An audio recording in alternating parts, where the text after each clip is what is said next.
Local breweries do everything they can to brew the best quality beer for people.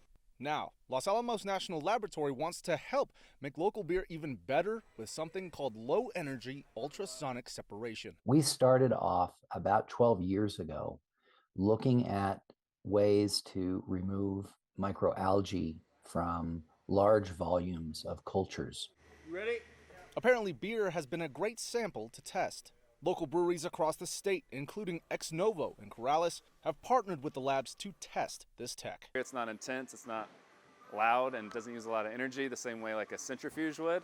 Founder of Ex Novo Brewing, Joel Gregory, says a standard beer centrifuge costs upward of $150,000, but this tech is like nothing he's ever heard of. The tech Los Alamos is developing is something Gregory says could go a long way for breweries everywhere. It would save us a lot of time and labor, and quality of beer would improve, which are all great things. When somebody opens a bottle of beer or a can of beer, it's going to have that quality that the brewers really intend.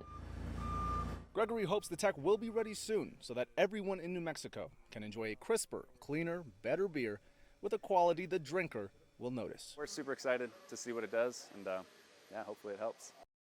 Stuff goes in the cold room. It's just, yeah, you gotta buy, and getting that stuff out of the beer makes